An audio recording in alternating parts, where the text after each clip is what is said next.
Good afternoon, ladies and gentlemen, and welcome to our Regional History Colloquium. I think Emily's going to turn that volume up a little bit. Great.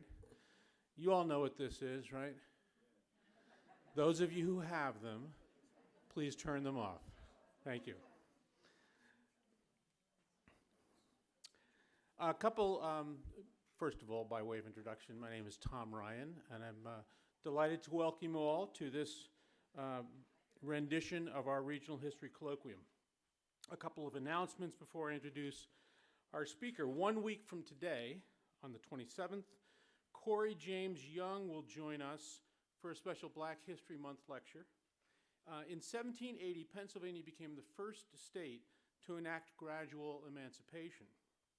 The statutes, while no doubt revolutionary, were deliberately limited in scope and aimed more at curtailing the expansion of slavery than eliminating it entirely.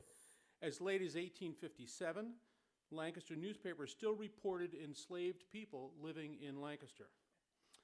In his talk, Corey James Young will examine some common misconceptions about Northern slavery and gradual abolition, as well as share the stories of several remarkable Pennsylvanians, black and white. The program is almost full, so we encourage you to reserve a seat on the website or by calling ASAP. On Thursday, March 12th, join us and the Library Company of Philadelphia for the Lancaster launch of a graphic novel, Ghost River, The Rise and Fall of the Conestoga.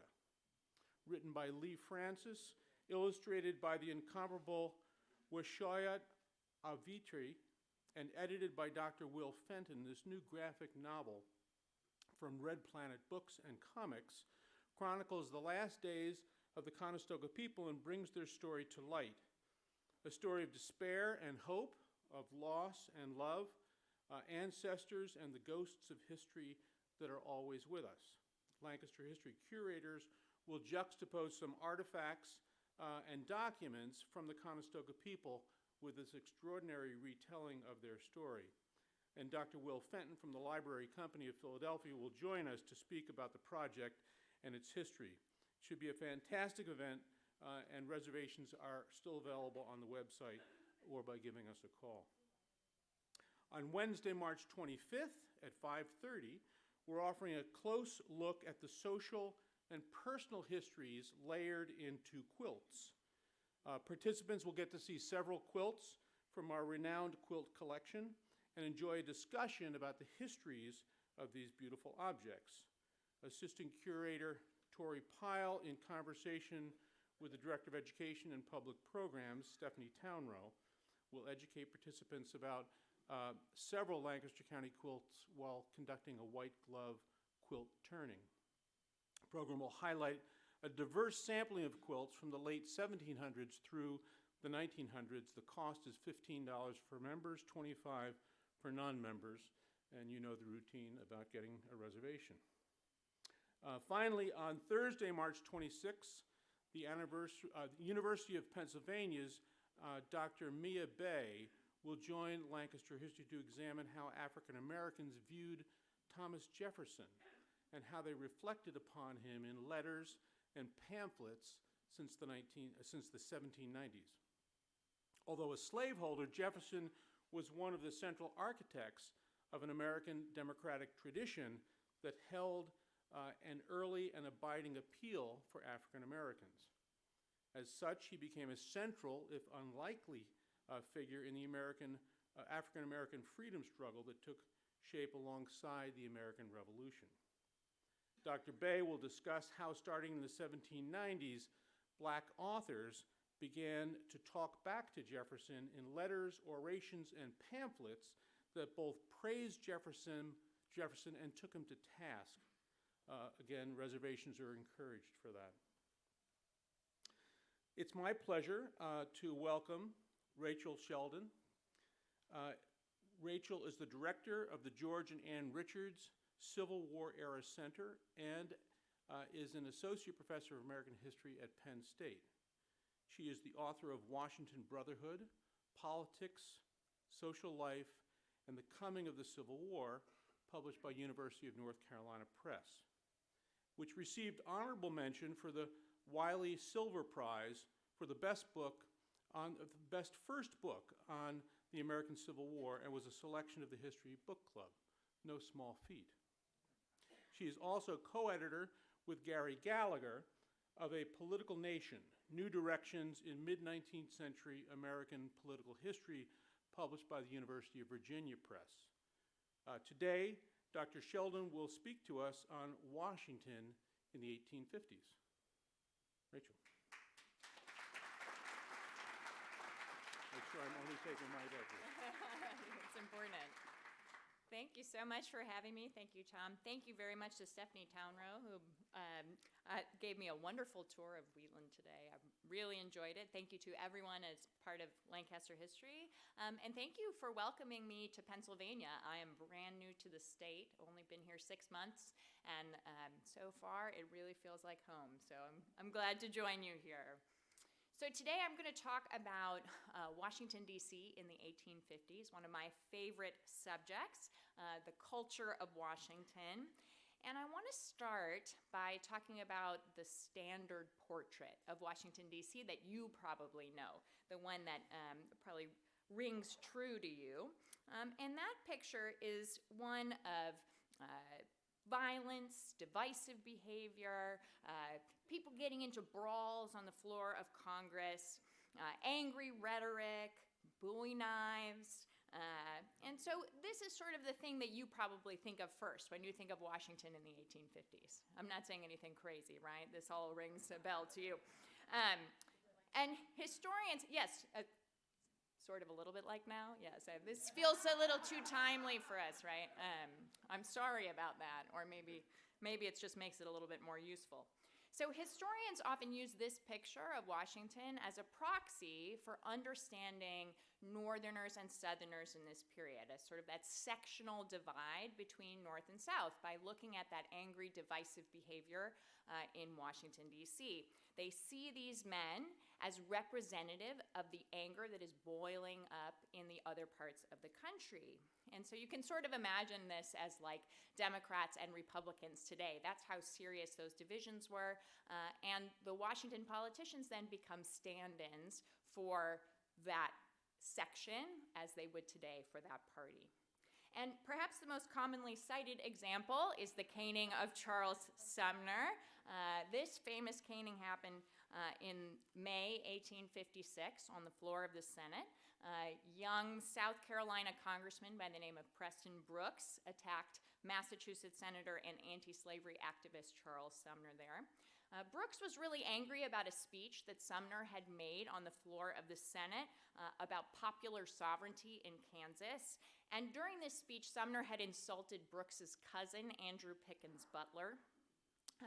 Butler was actually not in the Senate at this time. He was home recovering from an illness.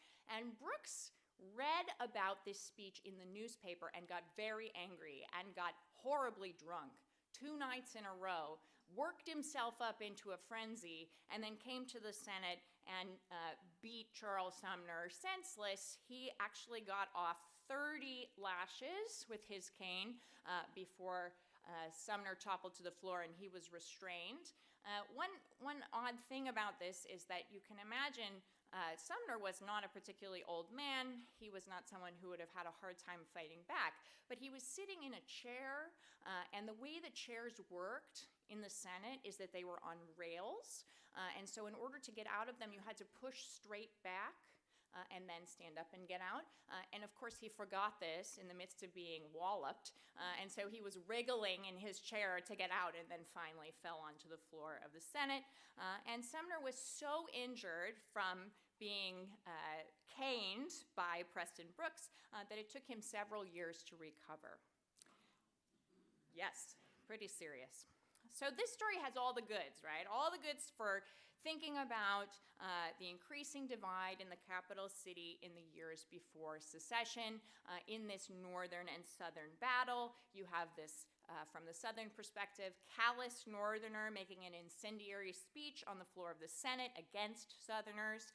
And then from the northern perspective, you have an angry southerner beating a helpless northern senator on the floor of the Senate. And so this caning produces immediate anger in the North and the South. In the North, of course, these concerns about just the violence against Northern congressmen, and in the South, this feeling that Brooks was really justified in his behavior. So notice in this famous lithograph here, this is not actually really representative of what happened in the caning, because none of these people in the background were there. The Senate was empty when Brooks caned Sumner, and until a few fellow senators ran in, including famously John Crittenden, who was Henry Clay's successor in the Senate, to break things up. But this lithograph actually is representative of what people outside of Washington thought of it, right? You have a battle going on in the background between Northerners and Southerners, some who are happy, some who are upset. You see this sort of range of reactions and this divide between North and South. Okay, so I've told you something you probably already thought. We've got divisive behavior in Washington. And now I'm going to tell you why that's the wrong way to think about Washington. So I've been really skeptical of this portrait for a number of reasons for many years, mostly because I wondered if there was so much violence in the capital city in 1856, how did they get any legislation passed? And the 1850s was a period in which there was tons of legislation passed all the time. It didn't stop because there was so much divisiveness. Why weren't there more examples of violence? And there were some more examples, but not endless examples of violence in this period. How did these people live in Washington together for 6 months of the year sometimes without this being a constant problem? The other thing is, even though this was an intensely personal feud between Sumner and Brooks, historians have used this as a stand-in for a broader disagreement between North and South, which really seemed to me to discount the actual people involved here. I know it's hard to think sometimes, but politicians are people too, and they have feelings and they have behaviors that we have to pay attention to. So we don't want to use these men as stand-ins for their constituents. So for these reasons, I started to take a closer look at Washington in the 1840s and 50s. I wanted to understand what motivated these politicians, why they said the things they did, why they acted the way they did, why this happened. What I discovered is the extent to which Washington, D.C. was actually an incredibly sociable place in the mid-19th century. And in that social community, politicians interacted in traditionally political spaces like the Capitol building and in the White House, but they also interacted in traditionally non-political spaces, churches, temperance rooms, bars, houses, social events. And these latter spaces I came to call the unofficial political arena, because what I discovered is the unofficial political arena is actually where most politicking happened in the 19th century. And so my research on Washington, D.C. led me to believe that, in fact, these areas were incredibly cross-sectional. People who came from different parts of the country came together in these social places and interacted in a way that gave them the opportunity to pass legislation, work together on all kinds of bills, drink together, socialize, and basically become sort of a political fraternity. So this is the cover of my book, and I have to thank UNC Press for actually making such a great cover, because this is exactly the experience these folks would have engaged in. They would come together in sort of these groups of men and play cards and drink Madeira wine and enjoy each other's company and maybe hash out a bill or two for Congress. So I think there are 3 really important consequences of this for understanding Washington in the 19th century. First, the real political discussion actually did not happen on the floor of Congress, and I'm going to say more about that in a minute. Instead, it happened in the social spaces, in the spaces we think of as outside of politics. Second, the fraternal nature of Washington, D.C. gave politicians a much more nuanced view of what was happening in the city itself. And this is going to include the caning of Charles Sumner, which I'll return to in a little while. And finally, living in Washington, D.C., gave federal politicians a unique view of the American Union that actually affected their ability to understand what was going on in the rest of the country. You might even call it an inside the beltway mentality before there was such a thing as a beltway. So they had not as much knowledge or understanding of how people were reacting to Abraham Lincoln's election or to Southerners' behavior in the period just before the Civil War came. So in order to fully understand how these politicians acted, I wanted to try to understand the unspoken or rarely spoken norms in which politicians operated in the 19th century. This is what we might call, as historians, political culture of Washington, D.C. And this was perhaps the single most important question in understanding the unofficial political arena. Looking beneath the surface, trying to understand what was going on in the day-to-day, I was able to see that the political rhetoric delivered on the floor of the House and Senate, as recorded in the Congressional Globe, was not actually representative of what these politicians thought or did. Instead, much of what politicians said on the floor of the House and Senate was bunkum speech-making. Yes, bunkum. How many of you have heard of bunkum speech-making before? Just, okay, a little bit. It's the origin of the word bunk. And basically what it means is politicians getting up on the floor of the House and Senate and delivering a speech that is intended for constituents back home, not for the people in the chamber. Now, you're all very familiar with this, right? Because this happens all the time in our modern context. So what we have to understand about this is what they're doing when they get on the floor of the House and Senate is engaging in political theater, right? This is not for the people who are there, but for the people back home. And because politicians recognize this, they tended to pay very little attention to what was going on the floor of the House and the Senate. So I'm going to talk a little bit about this picture, which is a painting of the House of Representatives in this period. And there are some things about this picture that are actually a misrepresentation. So there were typically about 230 to 260 congressmen at one time in the 1840s and 1850s. But this suggests that all of those people might be there, whereas in fact, usually the chamber was only about half full. You didn't really get this number of politicians usually. One thing that they would do is they would pair off. So if I was a Democratic senator, a Democratic congressman from Mississippi, and I needed to go home to Mississippi for a couple of days, I might pair off with a congressman from Massachusetts, a Whig or a Republican, and we would both miss Congress so that no one's vote would matter in that case. So that pairing off, that was one way to do it. Some people didn't feel like coming to the chamber. They just, I don't want to go today. So they just didn't show up. Others were in the Capitol, but they weren't in the chamber. They went over to the Senate to see what was going on there. Maybe they were downstairs. Downstairs in the Capitol, there were a couple of things you could do. One was to go to the Supreme Court, because the Supreme Court chamber was in the Capitol during this period. And many of these people were lawyers who sometimes tried cases in front of the Supreme Court while they were serving in Congress.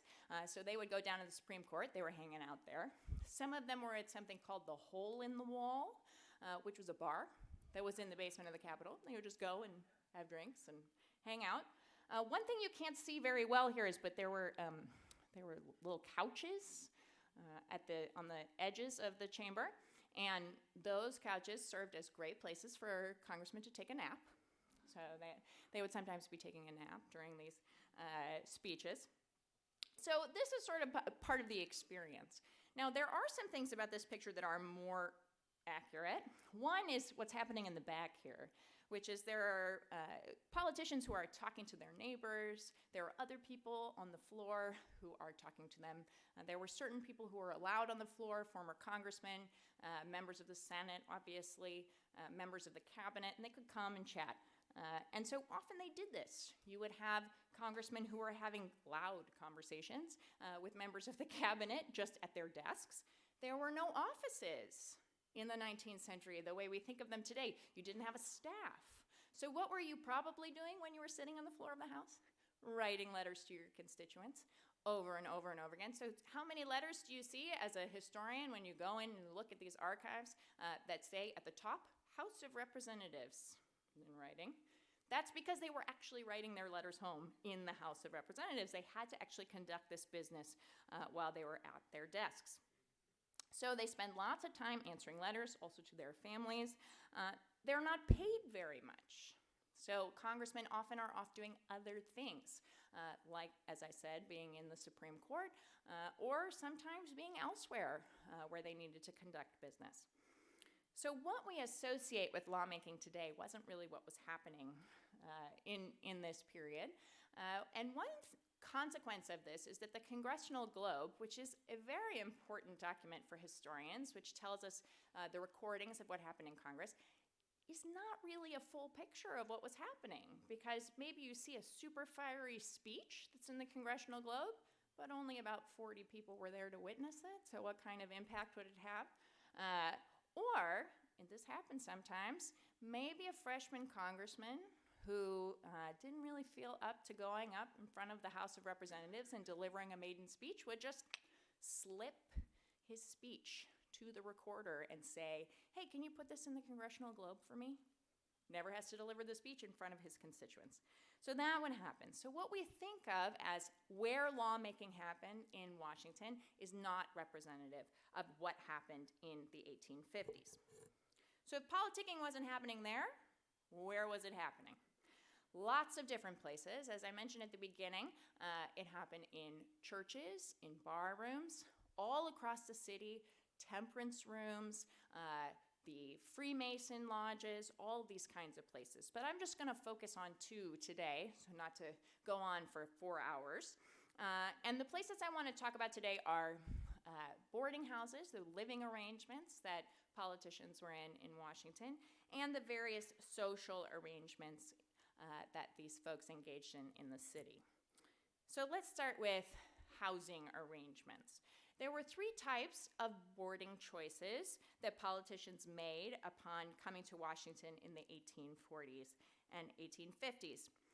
One of the many hotels in the area, a boarding house, usually made up of between 2 and 15 men who lived under the roof of a proprietor who also fed their boarders, or a private home, which really was reserved for people who were wealthy enough to own a home in Washington and wherever they were coming from. And although each of these boarding arrangements offered a slightly different experience, congressmen could find several things in common among them. To begin with, they were dominated by men. Washington politics was full of men, and not just because they were politicians, but because they often did not bring their wives with them to Washington. Both Northerners and Southerners tended to come alone, and then they also tended to patronize the majority of the city's residents. So it was very hard to find a hotel, for example, where you would only have Northerners, and if that happened, it would only happen because it was by accident. So although sectional boarding houses did exist, most congressmen lived in cross-sectional boarding houses and hotels. And just to give you a little example of this, and I'm excited to be at the home of James Buchanan and to talk about this, I'm going to talk a little bit here about boarding arrangements, but this is where I got the boarding arrangements from. There is a kind of directory called a congressional directory that printers in Washington published every year, and then they would distribute these directories to congressmen so they know where the other politicians lived. So if you wanted to go and have a meeting with someone from your party, or maybe a cabinet member, or maybe a justice of the Supreme Court, you could look in the congressional directory. And so they were given to congressmen, and this one was given to James Buchanan, we think. Hard to know, but it says his name on it here at the top, and I actually have that congressional directory with me, so if you want to take a look at it afterwards, you can come up and I'll show it to you. So this is where I got most of this data from. So the congressional boarding arrangements, in 1847, you have 62% of the houses, that's boarding houses or hotels that are patronized by people from both sections, both North and South. In 1855, that number goes up to 67%. In 1861, right at the time where we are getting the secession crisis, it's still at 65%. Now, maybe you say to yourself, well, I mean, the Southerners are gone by then. But actually, this data is collected in December 1860 when folks come to Washington. So no one had left then except the South Carolina congressman had not shown up to Washington. But almost everybody else is there, and you still have 65% of congressmen, senators living in cross-sectional boarding houses. So this is really important because you have this kind of interaction, even though we know that there had been this really uncomfortable situation that produced the caning of Charles Sumner. Again, we'll return to that in a little bit. So what's the importance of these relationships? Are they just, living in these houses? No, they're actually engaging with one another. If you lived in a boarding house, you were almost guaranteed to have breakfast there and your other meals either delivered to the House or the Senate or to come back for dinner, or what they call dinner and supper. And so you would sit with the people in your boarding house. Same at the hotels. You would have a room, a dining room with a long table, usually for the politicians who would come and sit at the end of the day. And during these meals, you had people talking about politics all the time. So the letters that these politicians write home to their wives, because they don't bring their wives with them in most cases, are littered with references to, I was having dinner with so-and-so and we were talking about the Compromise of 1850, that kind of thing. So this is really important. They make relationships there. They have friendships that develop in these boarding houses and hotels, and they continue on. As the 40s and 50s go on, you'll see the same people returning to the same house over and over again. They make friendships there. So that's boarding arrangements. But the city's active social calendar was also a place where the cross-sectional community of Washington engaged in politicking and political discussion. So Congress is in session, usually December to March or December to June, depending upon the session. And while they're in Washington, a politician's social calendar could be filled with events nearly every day, if he liked. There were so many different parties. There were parties thrown by permanent Washington residents like William Corcoran, more fashionable members of Congress who had houses in the area. There were presidential receptions. Typically, each cabinet member took on a day that was their reception day, so you could have a reception at a cabinet member's house every day. There were official state dinners at the White House, dinners organized by party leadership, and then, of course, more casual invitations from friends in the area. Key things to know about these social events. All receptions were open to the political public at large, and large parties and balls were cross-sectional as well. It was considered a faux pas not to invite all congressmen to those kinds of events. I didn't find a single example of a presidential dinner that did not have men from both sections in it, so that was also something that was important to keep going during these presidents' lives. And a heavy majority of private dinners were cross-sectional as well, particularly when they were run by party leadership. These dinners were not just social niceties, however. They often served a political purpose. So let me use White House dinners as an example of 4 ways in which a dinner could be political. I have here a picture of a White House reception, which is a good way to think about this. As far as I can tell, there are no paintings of White House dinners from this period, from the 1850s, that show enough for me to actually put up on the screen here, so you'll just have to imagine. But thinking about getting an invitation to the White House. So if you were invited to the White House, this was an acknowledgement of your position and influence that had to be respected.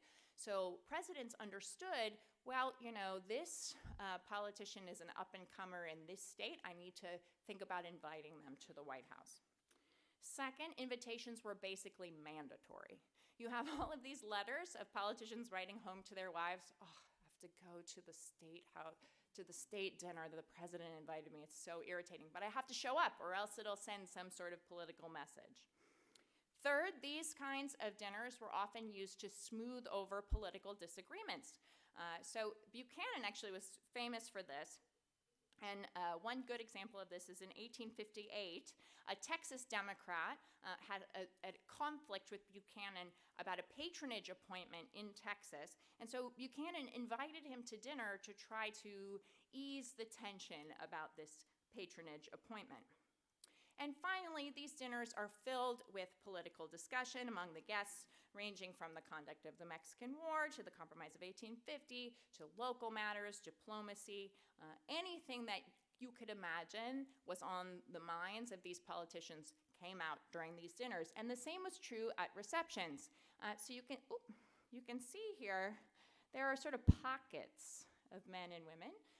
And these folks would just have a conversation about what was going on in Congress at that time. Politicians who did not go to these dinners often remarked that they were politically isolated. So one politician remarked that those who neglect their social duty faced irritation from their peers, creating a political disadvantage in the Washington political sphere. This was actually required behavior of politicians in this period. Okay, so by this point you must be wondering to yourselves, if Washington was so happy and cross-sectional, so sociable, how on earth did we get the caning of Charles Sumner? I promised I would tell you how, and here it is. Washington's sociability did not preclude the rough and tumble nature of the city's day-to-day life. And so what we have to understand is that violence was a constitutive part of living in Washington in the 19th century. Washington was not a vacation destination.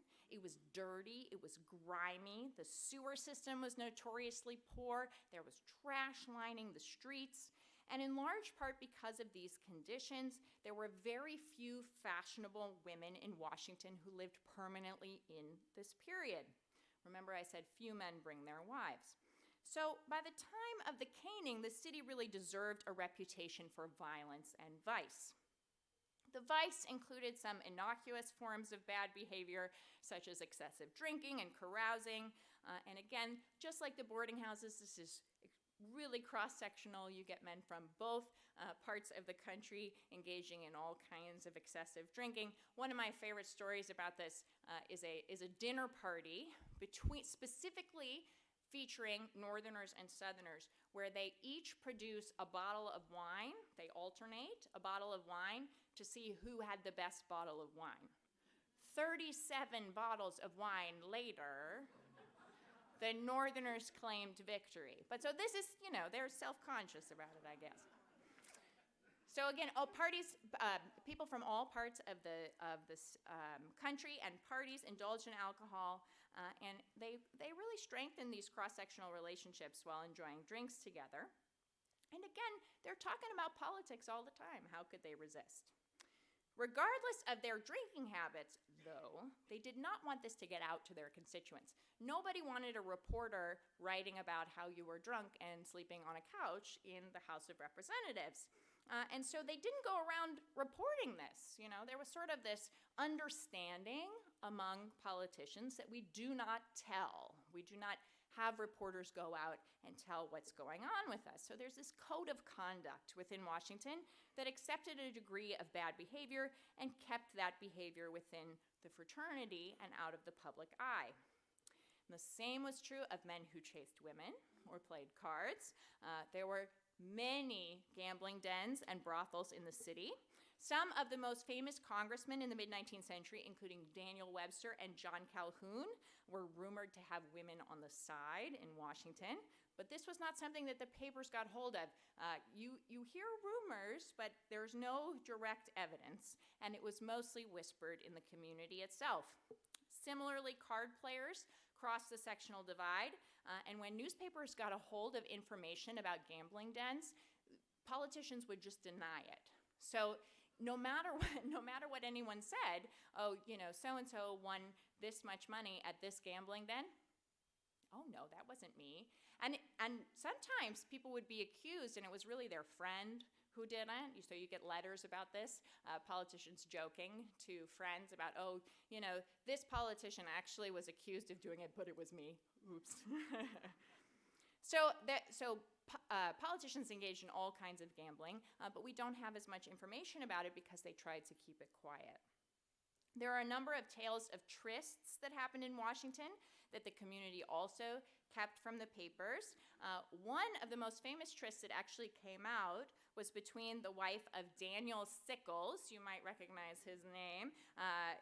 His wife was named Teresa, and she engaged in this sort of fun little tryst with the U.S. Attorney for the District of Columbia, a man by the name of Philip Barton Key.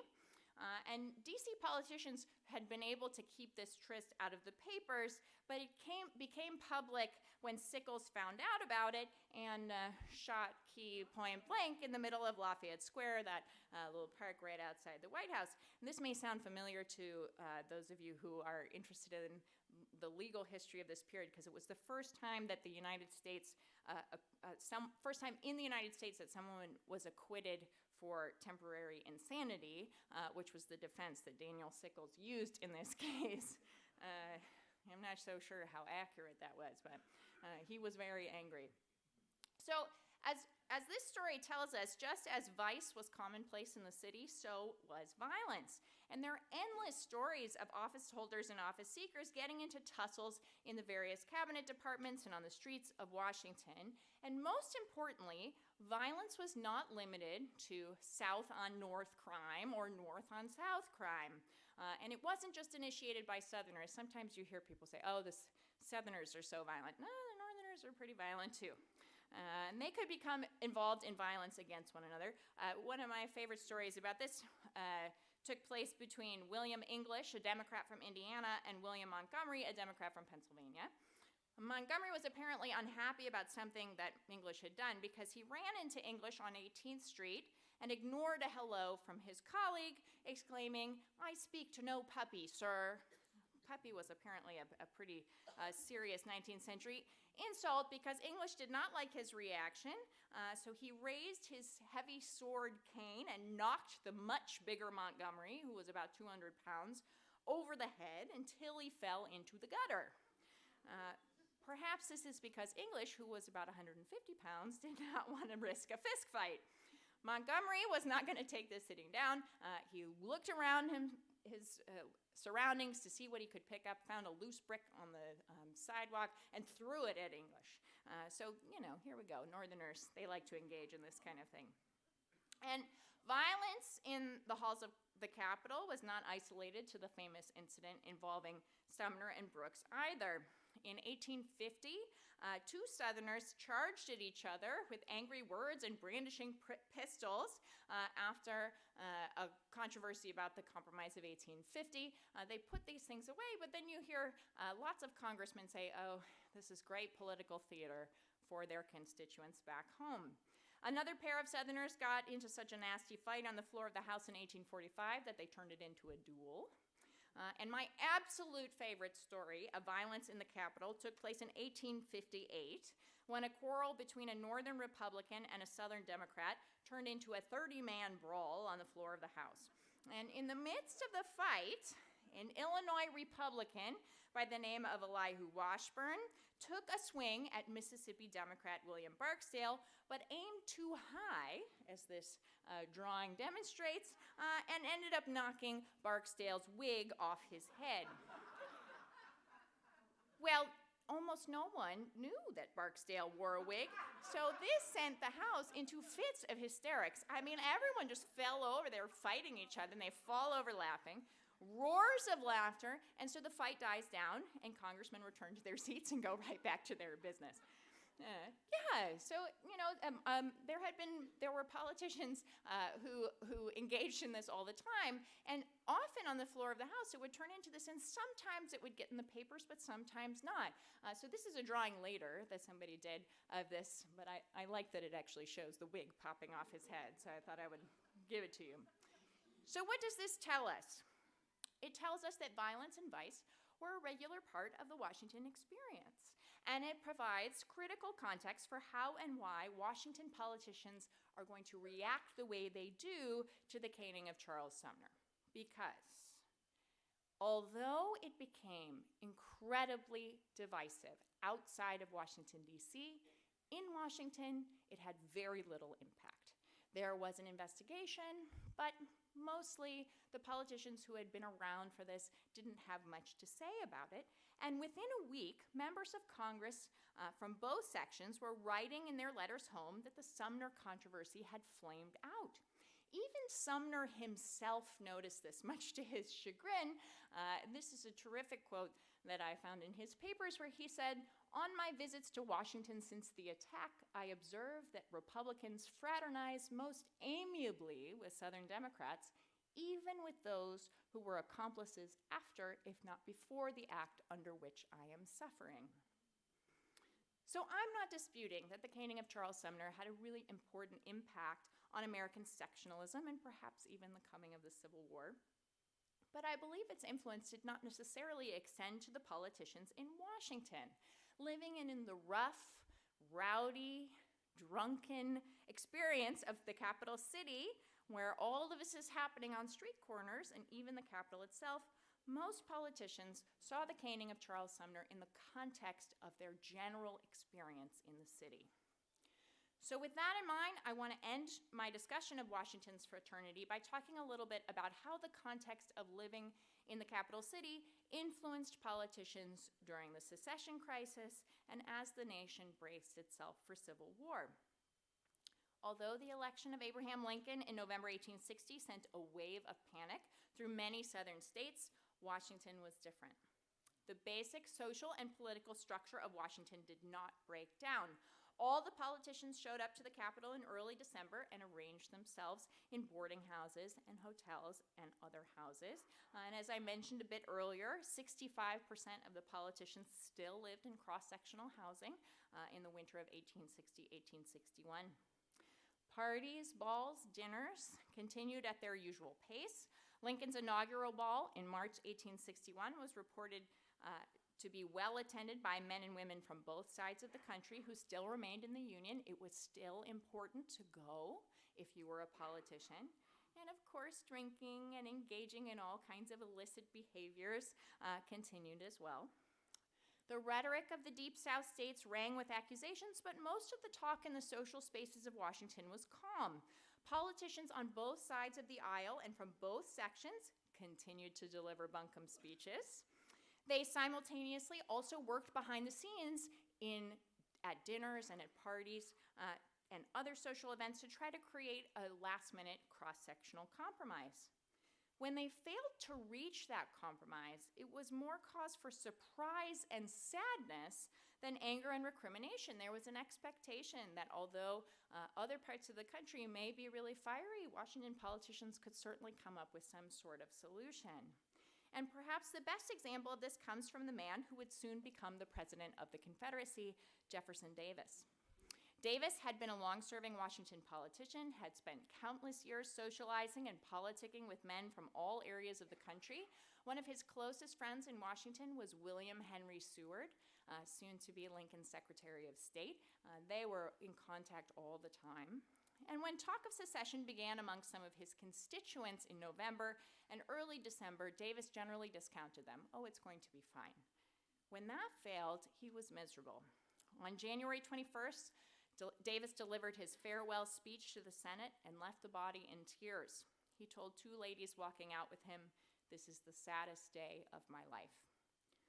Now, we can't be too sympathetic to Jefferson Davis, but it does tell you something about the way that politicians in this period understood what they were doing in Washington. So the secession crisis amply demonstrates how unprepared Washington politicians were for the breakdown of their fraternity and the Union more generally. It helps show how isolated Washington politicians could be and how much their interactions with men from around the country could cause them to misunderstand the mood of the nation as it devolved into a civil war. It also really helps us understand the importance of that unofficial political arena, the sociability of Washington in producing political discussion and debate to try to save the Union. So in essence, it tells us a lot about how important personal relationships were to the politics of the mid-19th century. Thank you so much.